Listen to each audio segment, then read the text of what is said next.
प्यारे बच्चों नमस्कार। हायर मैथमेटिक्स के इस वीडियो लेक्चर में मैं आपका स्वागत करता हूं और आज के इस वीडियो लेक्चर में हम लोग इनर प्रोडक्ट स्पेस को ही आगे बढ़ाएंगे। पिछले वीडियो लेक्चर में हमने इनर प्रोडक्ट स्पेस की कुछ प्रॉपर्टीज़ और उसके थ्योरम्स के ऊपर बात करी थी और आज हम लोग इनर प्रोडक्ट स्पेस में एक इम्पॉर्टेंट इनइक्वालिटी करने वाले हैं जिसका नाम है कॉशी-श्वार्ट्ज इनइक्वालिटी। हिंदी में इसको कॉशी-श्वार्ट्ज असमीका कहते हैं। आंतर गुणन समष्टि की एक महत्वपूर्ण प्रमेय है ये। ठीक, तो नाउ अब ये स्टेटमेंट आपके सामने लिखा हुआ है और ये है इनइक्वालिटी जिसको कि हमें प्रूफ करना है। तो इसके लिए पहले स्टेटमेंट देखते हैं। In an inner product space VF for any two vectors prove that modulus of inner product of alpha beta is less than equal to norm of alpha into norm of beta। ये हम लोगों को proof करना है। ठीक, तो let's start to prove that inequality. अब आइए सबसे पहले इसके प्रूफ में हम लोग शुरुआत करते हैं यहाँ से कुछ इस तरह से। ठीक है, क्या शुरुआत करें? Let alpha is equals to 0। अब अगर अल्फा इज इक्वल्स टू 0 हुआ तो इसका मतलब ये हुआ कि norm of alpha is equals to 0। तो नॉर्म ऑफ अल्फा भी क्या होगा? 0। And it means that this implies that के norm of alpha into norm of beta is equals to 0। तो अल्फा के 0 होने से ये जो चीज है ये 0 हो जाती है। ऑल्सो साथ ही ऑल्सो अल्फा बीटा के इनर प्रोडक्ट को हम लिख सकते हैं, अल्फा को क्योंकि आपने 0 लिख दिया है तो this is 0 inner product with beta and this is equals to, इस 0 को आप क्या लिख सकते हैं? इस 0 को आप ऐसे लिख सकते हैं 0 इंटू 0 वैक्टर। अब दिस इज द 0 वैक्टर बच्चों, ये 0 वैक्टर है basically, comma beta and this is equals to, and आप इसको लिख सकते हैं 0 इंटू 0 वैक्टर इंटू बीटा। आपको याद होगा कि आप ए अल्फा कॉमा बीटा यानी ए अल्फा का बीटा के साथ इनर प्रोडक्ट बराबर लिख सकते हो ए अल्फा बीटा का इनर प्रोडक्ट। सो इस प्रॉपर्टी को आपने यहाँ पे यूज कर लिया। यहाँ पे ये जो 0 है ये स्केलर है and this is the vector. और आपको पता है कि अगर 0 स्केलर का आप 0 वेक्टर में मल्टीप्लाई करेंगे then you will get 0। And same चीज ऐसी ही है कि आप अगर क्या कहते हैं किसी 0 स्केलर का किसी नॉन 0 वेक्टर में मल्टीप्लाई करेंगे तो भी 0 आएगा, या फिर वेक्टर 0 वेक्टर का अगर आप नॉन 0 स्केलर में मल्टीप्लाई करेंगे तो भी 0 आएगा, और दोनों 0 होते हैं तो फिर 0 आना ही है। सो ये इज इक्वल्स टू क्या हो जाएगा? This is equals to 0। So आप यहां पे लिख सकते हैं, सो इसलिए if alpha is equals to 0 this implies that norm of या मॉड्यूलस ऑफ अल्फा बीटा का inner product is less than norm of alpha into norm of beta. मतलब कि ये दोनों आपस में क्या हो जाते हैं? इक्वल हो जाते हैं। तो अब इक्वल हो रहे हैं, ये भी 0 आ रहा है, ये भी 0 आ रहा है, तो इसका मतलब ये हो गया कि ये इनइक्वालिटी क्या कर रही है? होल्ड कर रही है। मतलब कि इक्वल वाली कंडीशन यहाँ पे ट्रू हो रही है। किसके लिए? जब आपके 2 वेक्टर्स में से एक वेक्टर 0 हो जाए। ठीक, so if this is equals to this, मतलब होल्ड्स, आप यहाँ पे लिख सकते हैं होल्ड्स, यानी कि ये सत्यापित होती है। हिंदी में इसको कहेंगे कि यदि अल्फा बराबर 0 तो असमीका सत्यापित होती है। ठीक, या यहां पर भी लिख सकते हैं हैंस इनइक्वालिटी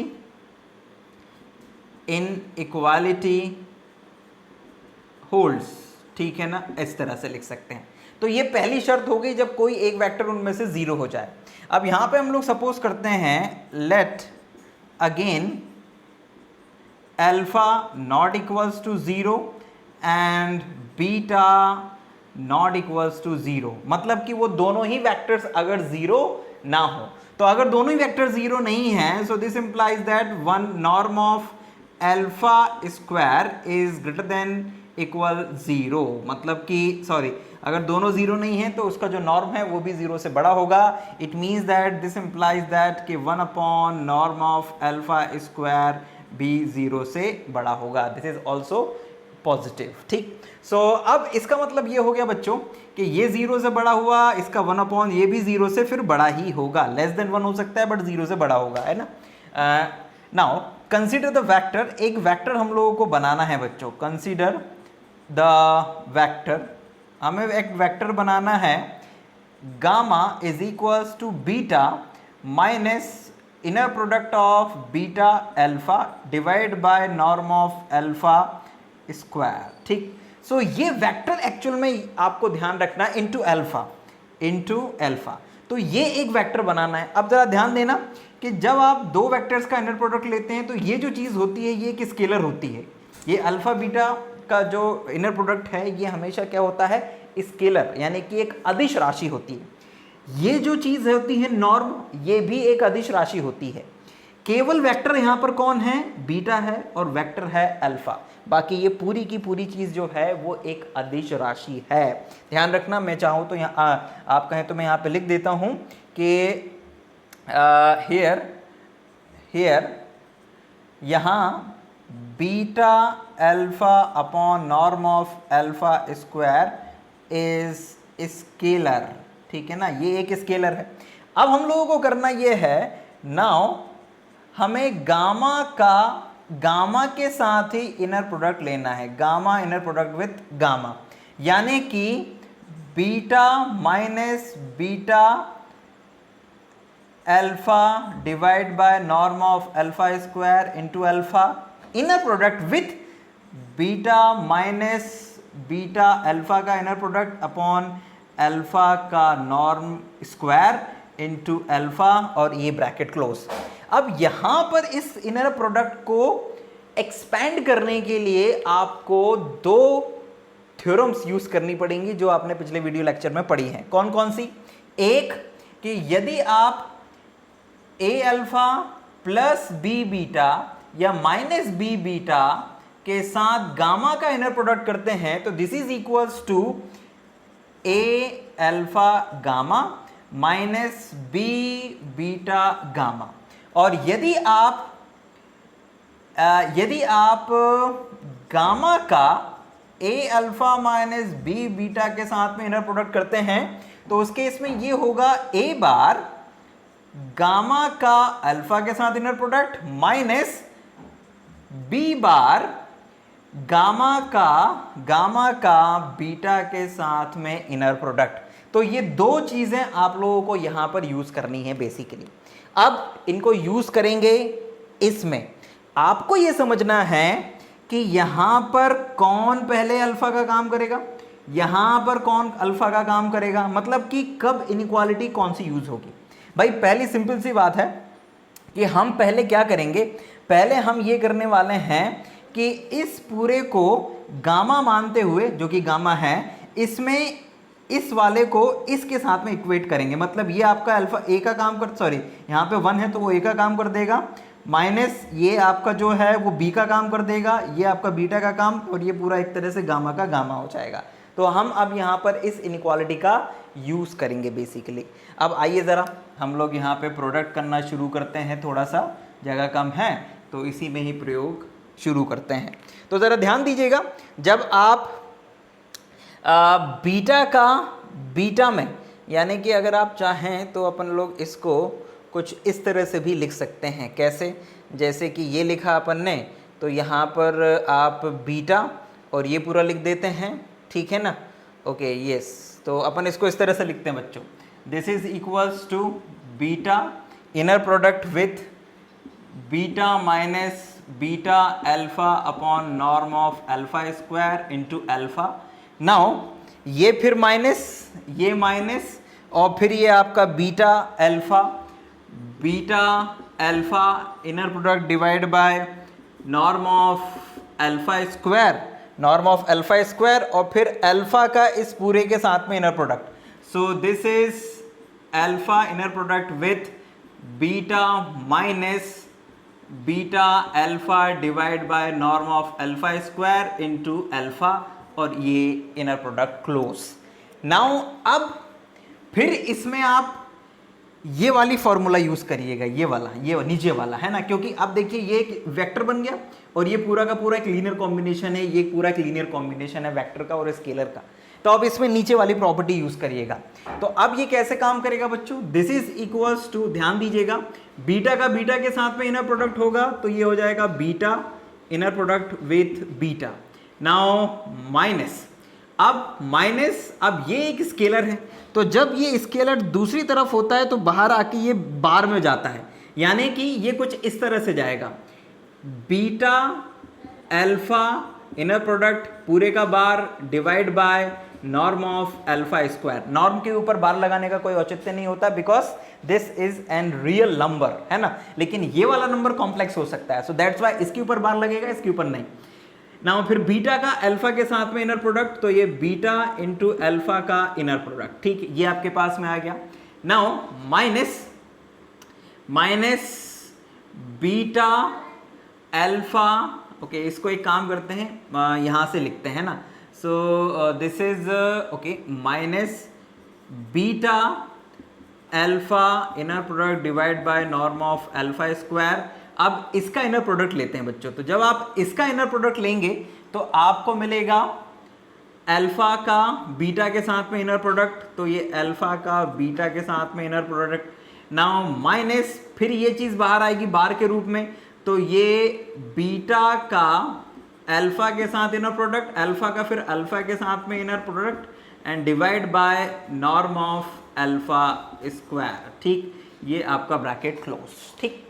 अब जरा ध्यान दीजिएगा कि बीटा का बीटा के साथ इनर प्रोडक्ट बराबर हो जाएगा नॉर्म ऑफ बीटा स्क्वायर, और अल्फा का अल्फा के साथ में इनर प्रोडक्ट, ठीक, अल्फा के साथ में इनर प्रोडक्ट बराबर नॉर्म ऑफ अल्फा का स्क्वायर। तो ये वाली चीजें आ जाएंगी। अब इसका मल्टीप्लाई भी करना है और जो चीज जैसी बन रही है उसको वो चीज भी लिख देनी है। So this is equals to, this is beta norm of beta square. Now minus, ये तो हो जाएगा आपका दिस इज इक्वल्स टू, ठीक है, अभी फिलहाल इसको ऐसे ही रहने देते हैं, बीटा अल्फा का बार और इनटू में बीटा और अल्फा का inner product divide by norm of alpha square. Now इसका अंदर मल्टीप्लाई करते हैं बच्चों, तो ये हो जाएगा कितना, this is minus beta alpha, है ना, बीटा अल्फा और ये है अल्फा बीटा। तो इसको अपन चाहें तो इस तरह से भी लिख सकते हैं। किस तरह से? वी कैन राइट दिस, इसको अगर पलट दें तो ये बन जाता है बीटा अल्फा बार, है ना, बार लग जाता है, आपको पता ही है, and this is norm of alpha square, ठीक। तो ये माइनस और ये माइनस और माइनस प्लस हो जाएगा, तो इसको आप प्लस करके लिख दीजिए। नाउ इसको फिर लेके जाइए, तो दिस इज बीटा अल्फा और ये बीटा अल्फा, जिसको कि अपन लोग क्या लिख सकते हैं, वी कैन राइट दिस, ठीक है, ये बीटा अल्फा हो गया और ये भी बीटा अल्फा हो गया। तो इसको अपन लोग लिख सकते हैं, अच्छा एक गलती पकड़ में आ गई है। एक गलती अपने से ये हो रही है कि जब अपन ने इसको एक्सपेंड किया तो यहाँ पे अल्फ़ा का जब अल्फ़ा में हुआ तो ये बार लग जाना चाहिए इसके ऊपर, तो ये बार लग गया, तो इस बार को अपन मिस कर गए थे, तो इस बार को अपन अब कहाँ पे लगा लें, जब इसका इसमें मल्टीप्लाई हुआ तो ये तो ठीक है, ये तो आ गया, ओके, एंड अल्फ़ा को अपन ने अल्फ़ा बीटा को पलट के बीटा अल्फ़ा का बार लिख दिया, इसका इसमें मल्टीप्लाई होगा तो बीटा अल्फ़ा और फिर यहाँ पे आएगा बीटा अल्फ़ा का bar divide by norm of alpha square. ये एक नॉर्म ऑफ अल्फ़ा स्क्वायर पहले से ही चल रहा है और ये जो है आपका नॉर्म ऑफ अल्फ़ा स्क्वायर बन गया पहले, है ना, तो ये और ये इससे कट जाएंगे। तो अब आपके पास में क्या बचा है, अब आपके पास में बचा है बीटा अल्फ़ा का इनर प्रोडक्ट, फिर बीटा अल्फ़ा का इनर प्रोडक्ट का बार अपॉन में नॉर्म ऑफ अल्फ़ा स्क्वायर, और ये चीज़ भी बिल्कुल वही है, बीटा अल्फ़ा का बार और नॉर्म ऑफ अल्फ़ा का स्क्वायर, तो ये दोनों फिर आपस में कट जाएंगे। तो अब आपके पास में जो चीज़ बची है वो चीज़ बची है ये, मैंने कि आपके पास में अब आ गया है, क्या आ गया है कि बीटा का नॉर्म और उसका स्क्वायर। इसको आप लिख सकते हैं क्या बच्चों, इसको आप लिख सकते हैं, बीटा अल्फा को लिख सकते हैं आप, पलट दें इसको और इसको भी पलट दें, तो इसको पलटेंगे तो नॉर्म ये बार हट जाएगा, तो तो ये तो आ जाएगा अल्फा बीटा और ये आ जाएगा अल्फा बीटा का बार और डिवाइड में नॉर्म ऑफ अल्फा स्क्वायर और इज इक्वल्स टू में क्या चल रहा है गामा और गामा का इनर प्रोडक्ट। ठीक, अब जरा ध्यान दीजिएगा कि ये एक क्या है कॉम्प्लेक्स नंबर, ये भी एक कॉम्प्लेक्स नंबर, ये बार, मतलब ये दोनों कॉम्प्लेक्स हैं या रियल दोनों हो सकते हैं, लेकिन हमको ये पता है कि z इंटू जेड बार बराबर होता है मॉड्यूलस ऑफ z का स्क्वायर। क्या होता है ये? मॉड्यूलस ऑफ z का स्क्वायर होता है। इट मीन्स दैट कि हम इसको लिख सकते हैं, this is equals to we can write norm of beta square and minus इसको लिख सकते हैं मॉड्यूलस अल्फा बीटा, मतलब z का काम कौन कर रहा है? ये inner product of alpha beta, तो मॉड्यूलस ऑफ अल्फा बीटा का square divide by norm of alpha square. अब जरा ध्यान दीजिएगा कि ये गामा और ये गामा, हमको पता है वी नो दैट कि दो नंबर्स का जो इनर प्रोडक्ट्स है गामा और गामा, दो वेक्टर का इनर प्रोडक्ट जो है वो ऑलवेज ग्रेटर देन इक्वल क्या होता है? जीरो होता है। तो अगर ये वाली चीज ग्रेटर देन इक्वल जीरो है तो मतलब ये वाली चीज भी ग्रेटर देन इक्वल जीरो होगी, क्योंकि हैं तो दोनों आपस में क्या? इक्वल। सो दोनों आपस में इक्वल हैं, तो इसका मतलब ये हो गया कि बोथ आर पॉजिटिव। क्या नाउ ये पॉजिटिव, इट मीन्स ये भी positive greater than equal zero. तो अब इसको हम लोग क्या लिख सकते हैं? इसको हम लोग लिख सकते हैं, ये थोड़ा मैं मिटा देता हूं, ठीक, तो इसको हम लोग लिख सकते हैं norm of beta square minus alpha beta का इनर प्रोडक्ट के मॉड्यूलस का square divide by norm of alpha square is greater than equal zero.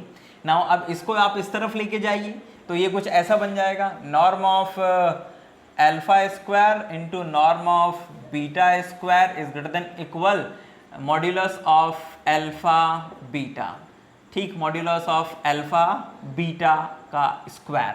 सो ये इसको हम इधर ले गए, फिर क्रॉस मल्टीप्लाई कर दिया तो ये आ गया। अब दोनों और आप स्क्वायर रूट ले लीजिए, तो this is equals to norm of alpha into norm of beta. Norm of beta is less than equal, greater than equal sorry, modulus of alpha beta का इनर प्रोडक्ट। सो ये आपका जो रिजल्ट है वो यहाँ पर प्रूफ हो जाता है। I repeat, your result is complete here. आपको करना कुछ नहीं है, मेन है चीज़ों को आसानी से समझना, और जो पुरानी थ्योरम्स थी अगर आप उसको समझते हैं तो आपको बिल्कुल भी परेशानी नहीं जाने वाली है। ठीक, अब आइए इसको ज़रा शॉर्ट में रिवाइज और कर लेते हैं कि हमने किया क्या है। हमें बेसिकली इस इनइक्वालिटी को प्रूफ करना था। अब इस इनइक्वालिटी को प्रूफ मतलब कि आपको दोनों कंडीशनें प्रूफ करनी है हर तरह के वेक्टर के लिए, क्योंकि यहाँ पर आपको एनी टू वेक्टर्स दिया हुआ है। तो हमने सबसे पहली कंडीशन में क्या कहा, हमने माना अगर अल्फा जीरो है तो अगर अल्फा जीरो है तो उसका नॉर्म जीरो होगा, तो इसका मतलब उस नॉर्म का किसी दूसरे नॉर्म के साथ मल्टीप्लाई करेंगे तब भी आपको जीरो मिलेगा, मतलब इसके जीरो होने से ये प्रोडक्ट जीरो। और जब इस जीरो वाली कंडीशन को आप यहाँ पे लिखते हैं तो इसको हम इस तरह से भी लिख सकते हैं, जो कि इस प्रॉपर्टी के यूज से वापस क्या हो जाता है? जीरो हो जाता है। मतलब कोई एक वेक्टर अगर जीरो होता है तो लेफ्ट और राइट साइड दोनों जीरो हो जाते हैं, मतलब कि जो इनइक्वालिटी है वो होल्ड करती है। आई रिपीट, इनइक्वालिटी होल्ड करती है मतलब इक्वल वाली कंडीशन प्रूफ हो जाती है यहाँ पर।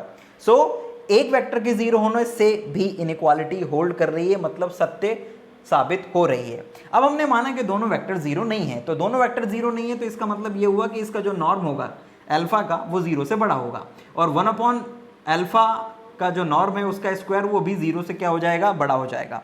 सो कंसीडर द वेक्टर, तो हम एक वेक्टर को कंसीडर करते हैं, ये हमने अपनी मर्जी से बनाया है, gamma is equals to beta minus beta alpha का inner product upon norm of alpha का स्क्वायर इनटू अल्फा। आप चाहते तो इसको पलट के भी बना सकते थे, मतलब कि अल्फा को यहाँ ले लेते थे, बीटा का रोल बदल देते, मतलब यहाँ अल्फा ले लेते, यहाँ अल्फा, यहाँ बीटा, यहाँ फिर बीटा और यहाँ पर फिर बीटा ले लेते। तो आप इस तरह से भी ये बना सकते थे, कोई इशू नहीं है, तब भी प्रूफ हो जाता है ये। नाम इस गामा के साथ ही इनर प्रोडक्ट हमने लिया। अब ध्यान दीजिएगा कि ये वाली जो चीज है ये बेसिकली एक स्केलर है, दिस इज एन स्केलर।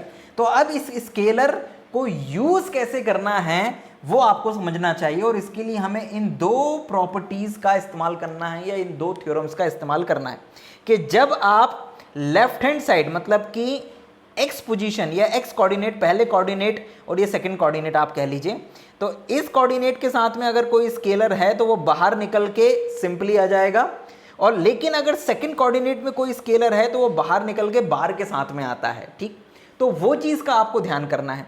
तो हमने क्या किया भाई, हमने थोड़ी देर के लिए मान लिया कि ये एक एल गामा ही है एक तरह से, तो इसको आप एज इट इज़ रहने दीजिए और ये वाली प्रॉपर्टी लगा दीजिए।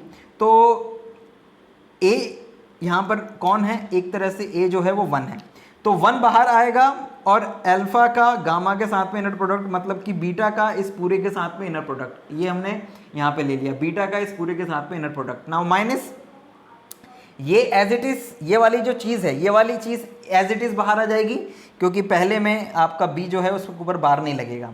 एंड देन इसके बाद में माइनस साइन के साथ में अल्फा का इस पूरे के साथ में इनर प्रोडक्ट, तो अल्फा का इस पूरे के साथ में इनर प्रोडक्ट, ये चीज़ बाहर आ गई स्केलर के रूप में। फिर अब इन दोनों में ये जो सेकंड वाली प्रॉपर्टी है ये लग गई, तो बीटा का बीटा के साथ में इनर प्रोडक्ट माइनस, अब देखो ये स्केलर आ गया तो ये बाहर आएगा तो बार के साथ आएगा। इसके ऊपर बार इसलिए नहीं लगा है बच्चों क्योंकि ये एक रियल नंबर है, नॉर्म हमेशा रियल नंबर होता है। ये जो है इनर प्रोडक्ट ये रियल और कॉम्प्लेक्स दोनों हो सकता है, तो हम नॉर्मली ये मान के चलते हैं कि ये कॉम्प्लेक्स है, तो अगर ये कॉम्प्लेक्स थे तो इसके ऊपर बार लग गया। और फिर बीटा का अल्फा के साथ में इनर प्रोडक्ट, नाउ माइनस ये एज इट इज रहा यहाँ पे, फिर अल्फा का बीटा के साथ में इनर प्रोडक्ट माइनस ये चीज जब बाहर आएगी ये वाली चीज, तो ये बार लग जाएगा, तो अल्फा बीटा अल्फा का बार अपॉन में नॉर्म ऑफ अल्फा स्क्वायर, और फिर अल्फा का अल्फा के साथ में इनर प्रोडक्ट। एक्चुअल में इसको अपने को ऐसे लिखना चाहिए था, ये ऐसे और नॉर्म ऑफ अल्फा का स्क्वायर, तो ज्यादा क्लियर रहता।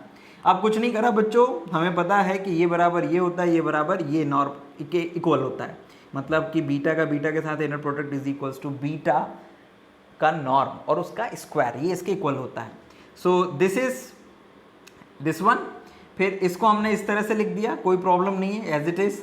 नाउ इसका मल्टीप्लाई करते हुए इसमें लिखा, तो ये बीटा अल्फा और ये अल्फा बीटा, जिस अल्फा बीटा को हमने क्या लिख दिया, बीटा अल्फा का बार लिख दिया, तो उससे कंफ्यूज मत होइएगा, और ये नॉर्म ऑफ अल्फा का स्क्वायर। नाउ माइनस और माइनस ये प्लस हो गया, फिर ये beta alpha as it is आ गया, ये बीटा अल्फा का बार आ गया, अपॉन में नॉर्म ऑफ अल्फा स्क्वायर आ गया, और एक और नॉर्म ऑफ अल्फा स्क्वायर, क्योंकि पहले से एक नॉर्म था, और अल्फा अल्फा का जो है वो norm of alpha square, alpha square से अल्फा स्क्वायर का नॉर्म कट जाएगा, ये चीज़ divide by norm of alpha square, और ये चीज़ बिल्कुल एक जैसी है, तो ये दोनों भी आपस में कट जाएंगे, मतलब बचेगा केवल इतना, तो ये हमने लिख दिया। अब इसको भी पलट के हमने लिख दिया हमारी ज़रूरत के अनुसार, क्योंकि हमें अल्फा बीटा का इनर प्रोडक्ट चाहिए था, तो ये हमने लिख दिया इस तरह से, और इसको जब पलटा तो बार लग जाएगा, क्योंकि आपको ये पता है कि अल्फा बीटा का जो नॉर्म है, सॉरी इनर प्रोडक्ट है, वो बराबर होता है बीटा अल्फा का इनर प्रोडक्ट विथ बार, बार मतलब कॉन्जुगेट, इसका संयुग्मी जिसे कहते हैं, मतलब जैसे a प्लस आई बी होता है तो वो a माइनस आई बी बन जाता है जब उसके ऊपर बार लगाते हैं। ठीक, सो नाउ ये हो गया। अब इसके बाद हमें पता है कि दो कॉम्प्लेक्स नंबर जिसमें से एक उसका कॉन्जुगेट है, उसी का इन दोनों का मल्टीप्लाई करते हैं तो ये इसके बराबर होता है, मतलब this is equals to modulus of alpha beta का इनर प्रोडक्ट का स्क्वायर, तो ये इस चीज़ में आ गया। नाउ ये चीज़ आपके सामने आ गई है। अब यहाँ पर एक चीज़ यूज़ करनी है भैया, जब आप ये इनर प्रोडक्ट करते हैं तो ये ऑलवेज क्या होता है, पॉजिटिव होता है, मतलब कि एक तरह से ये तो नॉर्म हो गया ना, गामा का नॉर्म, और नॉर्म इज ऑलवेज पॉजिटिव और जीरो, मतलब वो तो पॉजिटिव हो सकता है या जीरो हो सकता है। सो ये चीज़ हमेशा पॉजिटिव या जीरो से के इक्वल होगी। सो this is greater than equal zero, ये इसके बराबर है, तो ये भी जीरो से बड़ा या बराबर होगा। सो ये हमने कर दिया। फिर इसको इस तरफ ले गए और क्रॉस मल्टीप्लाई कर दिया, तो ये आपके सामने आ गई, दोनों और स्क्वायर रूट ले लिया, तो आपके सामने फाइनली ये आ गया। इट मीन्स दैट कि ये रिजल्ट आपका प्रूफ हो गया। तो इस तरह से बच्चों हमने यहाँ पर कॉची-श्वार्ट्ज इनइक्वालिटी को प्रूफ करा। सो ये एक इम्पॉर्टेंट प्रॉपर्टी है, स्टेट एंड प्रूफ करके भी एग्जाम में पूछी जा सकती है, तो इसको आप ज़रूर कर लीजिएगा, बहुत काम की चीज़ है। हम जल्दी नेक्स्ट वीडियो में फिर आपके सामने उपस्थित होंगे। पिछले दिनों जो हमने वीडियो बनाया था और अभी जो वीडियो आपको मिल रहा है उसमें काफ़ी समय अंतराल रहा था, कुछ कारणों के कारण मैं वीडियो नहीं बना पा रहा था, but I am try my best कि हम रेगुलरली वीडियो बनाते रहें। तो हमारे साथ में जुड़े रहिए, और आप चाहें तो लेटेस्ट अपडेट्स के लिए चैनल को सब्सक्राइब कर सकते हैं। बहुत बहुत धन्यवाद। जय हिंद, वंदे मातरम।